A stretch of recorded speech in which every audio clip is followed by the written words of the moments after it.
समाचार carry Hindi news channel में दिल्ली नगर निगम चुनाव की घोषणा होते ही विभिन्न पार्टियों ने जनता के बीच जाना शुरू कर दिया है। हालांकि अभी किसी भी पार्टी ने टिकट की घोषणा नहीं की है, लेकिन क्षेत्र में चुनाव प्रचार को लेकर के, तैयारियों को लेकर के संभावित प्रत्याशी मैदान में घूमते नजर आ रहे हैं। और निगम चुनाव पर चर्चा करने के लिए हमारे इस क्षेत्र के सबसे प्रतिष्ठित, अनुभवी व पुराने राजनीति के चाणक्य चौधरी प्रीतम सिंह डागर मिलकपुर हमारे साथ है। उनसे चर्चा करेंगे दिल्ली नगर निगम चुनाव में क्या रहने वाला है, कौन सी पार्टी बहुमत में आती नजर आ रही है, प्रत्याशियों का क्या रुख है, चुनाव किन मुद्दों पर लड़ा जा रहा है, जनता क्या सोचती है, दिल्ली के क्या हालात हैं, इन सब मुद्दों पर चर्चा करते हैं। नमस्कार जी, स्वागत है चौधरी साहब। नमस्कार जी। दिल्ली नगर निगम चुनाव, आपने बड़े चुनाव देखे हैं। चौधरी चरण सिंह जी के साथ आप रहे हैं, चौधरी देवीलाल जी के साथ के सानिध्य में आप रहे हैं। दिल्ली नगर निगम चुनाव इस बार क्या रहने वाला है, क्या हवा है, किन मुद्दों पर चुनाव लड़ा जा रहा है? चुनाव इस दफ़ा मेन तो भ्रष्टाचार का मुद्दा है जी। और क्योंकि बीजेपी 15 साल से शासन में है, इसलिए भी लोग कुछ नेगेटिव उनके प्रति, क्योंकि जो रोज़मर्रा के छोटे मोटे काम कॉरपोरेशन में ही जाते आते हैं और उन्हीं में उनको निराशा हाथ लगे तो उससे नाराज़गी, बीच में तो कुछ कहते नहीं 5 साल, लेकिन चुनाव के वक्त तो सारी चीज़ें कैंडिडेट्स को भुगतनी पड़ती है। तो इसका फ़ायदा किसको मिलेगा प्रीतम जी? कौन सी पार्टी इसका फ़ायदा लेगी? इसका फ़ायदा आम आदमी पार्टी को ज़्यादा दिखाई दे रहा है, क्योंकि आम आदमी अभी नई है दिल्ली में और इनका 15 साल का शासन उनके लिए लाभदायक है। तो ज़्यादा संभावना यही है कि दिल्ली में आम आदमी पार्टी की सरकार बनेगी। मुद्दों की अगर चर्चा करें डागर साहब, तो मुद्दे कूड़े के ढेर को लेकर के, सफाई को लेकर के और भ्रष्टाचार आपने कहा है। वहीं भाजपा ने कल एक विजन पत्र जारी किया है। भाजपा ने घोषणा की है, झुग्गी बस्तियों में हम आवास देंगे, हम सुशासन देंगे, पारदर्शिता देंगे। इस पर जनता का क्या रुख रहने वाला है और आपकी क्या राय है? देखो, भ्रष्टाचार तो जैसे सफाई का ही मुद्दा है जी। अब मैं 2 दिन पहले एक सफाई कर्मचारी आती है हमारे डेली यहाँ, उससे बात करा था। मगा जी, आप कुछ लेना देना जो आपको पड़ता है कॉरपोरेशन में वो आप भी देती हो? वो कहने लगे जी अब भी देते हैं। मगर अब तो कॉरपोरेशन भंग होगी। कहने लगे जी अब भी देते हैं। मैं कितने पैसे देती हो? कहने लगी मैं 2008 से कच्ची हूँ, अभी तो पक्की नहीं हुई। मैं ये तो विषय अलग हो गया। और 3,000 रुपये मैं देती हूँ महीने के 3,000, और जो पक्के हैं वो 5,000 देते हैं, और जो लाहौरी हैं मतलब हाथ लगा दे कहीं रहो वो 7,000 देते हैं। ये पैसा कहाँ जाता है? ये पैसा इसमें देख लो, ये कॉरपोरेशन के जो सफाई दरोगा है या काउंसलर्स हैं उन्हीं में जाता है। मुद्दा बनेगा ये? मुद्दा बनेगा, क्योंकि श्रम का जो सफाई कर्मचारी ये भी परेशान हैं, काम भी करते हैं, पैसे भी देने पड़ते हैं और नाराज़गी भी सहनी पड़ती है। तो सबसे तो बेचारे इन्हीं पर मार पड़ती है। तीन ये आस कर रहे हैं कि जी आपके हम आम आदमी को देखेंगे, क्योंकि नई पार्टी है, दिल्ली में काफ़ी काम कर भी रहा है गरीब आदमियों के लिए, तो इसलिए हम इस दफ़ा इन्हीं को जाएंगे। कांग्रेस कहीं स्टैंड कर रही है? कांग्रेस का स्टैंड, कांग्रेस का सक्रियता नहीं रही। आदमी तो लड़ेंगे उनके, और किस ढंग से वोट मांगेंगे, या कोई ग्रुप भी ऐसा नहीं है जिसके सारे चल सकें। कोई कैंडिडेट से अपनी छवि बना कर रख रहा है और वो पब्लिक में जाए, लेकिन वो भी इनको कम से कम 6 महीने पहले कांग्रेस ने टिकट डिक्लेयर कर देनी चाहिए थी। क्यों, भीड़ तो है नहीं ज़्यादा, तो कम से कम एक एक आदमी के पास जाकर समय निकालते अपना काम तो कर लेता। लेकिन ये भी पुराने रीति रिवाज में चल रहे हैं कि लास्ट टाइम पे जो टिकट दिया करते वही सिस्टम आ गया। अभी एक दिन बचा है आज के अलावा, एक 14 तारीख, और टिकट अभी किसी पार्टी ने भी डिक्लेयर नहीं की थी। ये भी एक कमी है। मैं आम आदमी की कमी मानता हूँ। आम आदमी ने पहले चुनाव में को महीनों पहले टिकट अनाउंस कर दिए थे, लेकिन इस दफ़ा ये भी लिस्ट देख रहे हैं बीजेपी किसको दे, बीजेपी देख रही है आम किसको दे, इसलिए लेट हो रहा है। 14 तारीख एक बची है, बाकी बीच में 2 दिन छुट्टी है, शनिवार इतवार।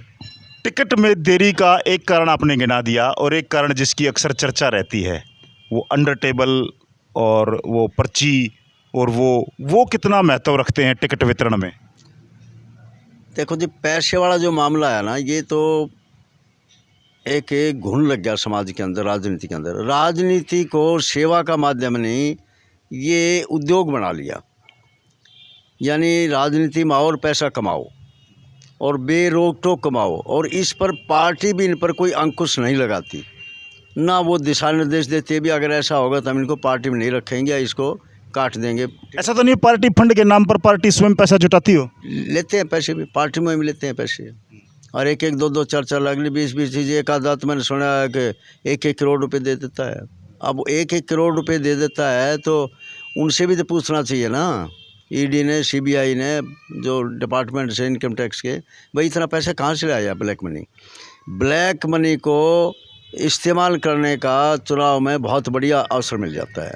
वो 1 करोड़ दे करके फिर इन सफाई कर्मियों से, जैसा आपने कहा है, कई करोड़ इकट्ठे करते हैं। फिर वो लूटते हैं, उनको भी लूटते हैं, जो बजट आता है उसको भी लूटते हैं। मार पब्लिक पे पड़ती है या कर्मचारियों पर पड़ती है। चलिए, ये तो बात हुई एमसीडी की, आज के हालात की। आपने बड़े चुनाव लड़े हैं डॉगर साहब, बड़ा अनुभव रहा है। आज का चुनाव आप किस परिप्रेक्ष्य से देखते हैं, किस नज़रिए से देखते हैं? प्रत्याशी, किस तरह के प्रत्याशी मैदान में हैं? टिकट मांगने वाले भी रोड पर नजर आ चुके हैं, कई बार खंभों पर लटके नजर आए हैं, गाड़ियां घूमती नजर आई हैं। आपको क्या लगता है किस तरह के प्रत्याशी हैं और इस बार किस तरह का चुनाव है? ये यहाँ का नजफगढ़ में 4 सीटें हैं जी। और चारों सीटों पर अभी तक मेरे ख्याल में बीजेपी के ही चारों थे। तो एक सीट देचाओ को छोड़ दो, वो तो उनकी रिजर्व है, वो तो निकल जाएगी। ना कोई टिकट मांगने वाला है, ना कोई लड़ने वाला है। अगर लड़ेंगे भी तो औपचारिकता पूरी करनी है। किसकी? नीलम की। अच्छा। नीलम का व्यवहार भी ठीक रहा है और बोलचाल में भी वो ठीक औरों से। रही बात ये जो नजफगढ़ सीट है इसकी, इसमें मित्राऊ गांव में 2 गांव है, मित्राऊ और झाड़ुद्दा। तो मुझे ये अंदाज़ा लगाया मैंने तो अपना निजी कि मित्राऊ गांव में या झाड़ुद्दे गांव में, दोनों गांव में से एक में कोई सा टिकट रहेगा तो वो सीट निकाल लेगा, चाहे आम आदमी का हो चाहे बीजेपी का हो। अंतिम के अलॉट कर दे देंगे, भले ही वो ये मेल पुरुष सीट है लेकिन फिर भी निकाल लेंगी। ये जगबीर रईस का लड़का है संदीप, वो 2-3 चुनाव हार लिया, लोगों की सिंपैथी उसको दे दे, वो भी निकाल लेगा, है जी। और ये आम आदमी का मित्राऊ में है लड़का एक उदयवीर, उसको दे देंगे, वो भी निकाल लेगा। क्योंकि ये है कि ये प्रो बीजेपी गांव है और इनमें जो आम आदमी वाला टिकट जाएगा तो 3000 वोट कम से कम बीजेपी की कम हो जाएंगे, और छोटे चुनाव में 3000 वोट एक बहुत लंबा फासला है। नजफगढ़ जो आपका क्षेत्र है, वार्ड है, वो नजफगढ़ बाजार के नाम से जाना जाता है। बाजार की क्या भूमिका रहने वाली है? वहाँ से भी कोई प्रत्याशी है क्या? ना, बाज़ार से कोई प्रत्याशी नहीं है। और बाज़ार की जो वोट थी पहले, वो भी उतनी नहीं है। पहले 11-12 हज़ार थी, अब ये मेरे ख्याल 7 हज़ार वोट बची हैं। 4 हज़ार गुजरेंगी, क्योंकि ज़्यादातर वो शिफ्ट कर गया यहाँ से बाहर को, द्वारका में, कोई इधर उधर कॉलोनियों में।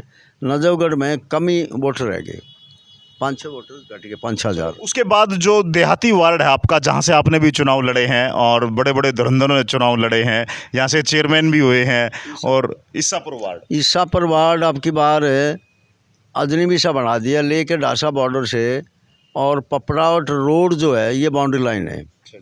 प्रेम नगर इसमें सारा आ गया, ये सारी कॉलोनी जागीर, ये सारे के सारे 14-15 गांव इसमें आ गए।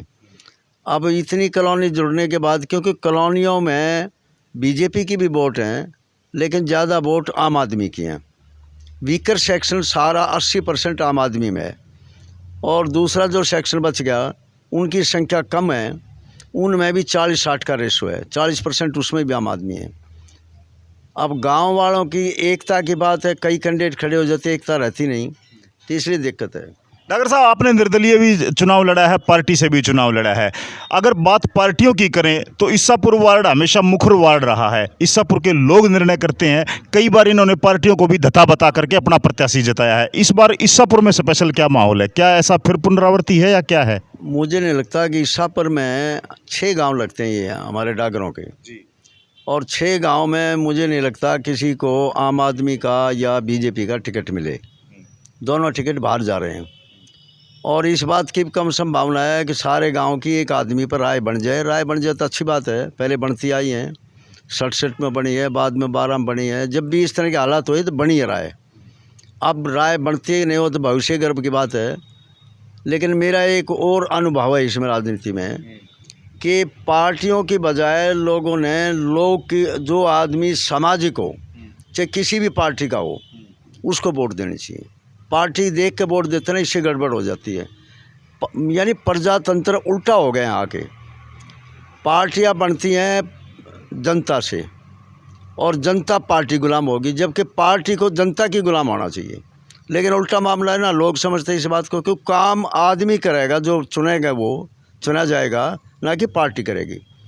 अगर सामाजिक आदमी होगा, किसी पार्टी का हो, इंडिपेंडेंट हो, कॉरपोरेशन में कोई फ़र्क नहीं पड़ता पार्टी इंडिपेंडेंट का, एक लिमिट बजे बाकी उसकी भागा दौड़ के ऊपर डिपेंड करता है। लेकिन नहीं है, लोग बाग पार्टियों के बंधे हुए हैं, पार्टियों के गुलाम से बन गए और पार्टी अपनी मनमर्जी करती है। फिर जिसको चाहे टिकट दे, जिसके पैसे ज़्यादा पहुँचे उसको टिकट दे दे, बाकी बैठे रहो। काम करने वाला जो ज़मीन में काम करता है वो पैसे नहीं देगा, वो लोगों के बीच रहेगा। जो लोगों के बीच नहीं रहता, परिक्रमा में रहता है, वो परिक्रमा वाले पैसे दे के उनको टिकट देते हैं और फिर उसकी जो हालत होती है वो 5 साल जनता को भुगतना पड़ता है। ये हालत यहाँ की। एक बड़ा मुद्दा है डागर साहब, किसान आंदोलन। आप भी डासा बॉर्डर पर रहे 13 महीने तक, अक्सर हमने आपको देखा, वहाँ सुना है। क्या इस निगम चुनाव में किसान आंदोलन का कहीं प्रभाव नज़र आता है? रहना तो चाहिए, अब कितना रहेगा वो वक्त बताएगा, लेकिन रहना चाहिए। जो वर्ग, इतना बड़ा वर्ग है किसान वर्ग, अगर ये अपने बारे में नहीं सोचेंगे भाई कौन हमारे हित में है, कौन दूर है, कौन नज़दीक है, तो फिर इनका भला कौन करेगा? कौन इनके साथ लगेगा? कौन इनकी पैरवी करेगा?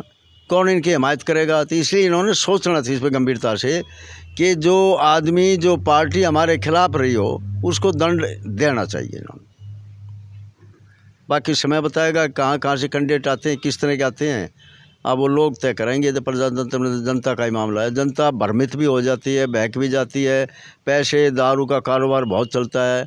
मतलब ईमानदारी राजनीति में आज के दिन बहुत 10-5% 15% आदमी ईमानदार होंगे, नहीं तो भ्रष्टाचार का ही बोलबाला रहता है। और भ्रष्टाचार को मेरा ये मानना है कि पार्टियों के बजाय जनता ने भ्रष्टाचार को स्वीकार कर लिया। अगर ये स्वीकार नहीं करें तो पार्टियाँ क्या करेंगी? राजनीति में, चुनाव में तो प्रधानमंत्री से लेकर कॉरपोरेशन चुनाव, पंचायत चुनाव के मेंबर तक गरीब से गरीब, अमीर से अमीर आदमी के दरवाजे से होकर गुजरती है। तो जब उनके दरवाजे से होकर गुजरती है, एक एक वोट की कीमत है, तो कोई अमीर हो गरीब हो, और फिर भी अपनी वोट की कीमत नहीं समझते। हमारे लाखों आदमियों ने शहादत दी आज़ादी के लिए, आज़ादी के बाद ये वोट के लिए, उसकी कीमत नहीं मानते, ये पर्ची मानते मामूली सी, चलो दे दो, अपनी बात ख़त्म। तो इन चीज़ों जनता ने भी अपना सुधार करना चाहिए कुछ, और सरकार ने भी इसके खिलाफ कुछ प्रचार करना चाहिए। और गांव की जो हमारी खाप पंचायत हैं या संगठन हैं, उन्होंने भी प्रचार करना चाहिए ताकि शुद्ध प्रजातांत्रिक व्यवस्था हो। अगर इस तरह से भ्रष्टाचार चलता रहा है तो आने वाले दिनों में बहुत बुरी हालत हो जाएगी देश की, बहुत बुरी। चलिए, छोटी सरकार चुनने जा रहे हैं दिल्ली वासी, निगम की सरकार। दिल्ली नगर निगम का यह चुनाव है। उनकी रोज़मर्रा से जुड़ी आवश्यकताएं, रोज़मर्रा से जुड़ी उनकी ज़रूरतें इसी छोटी सरकार के माध्यम से पूरी होती हैं।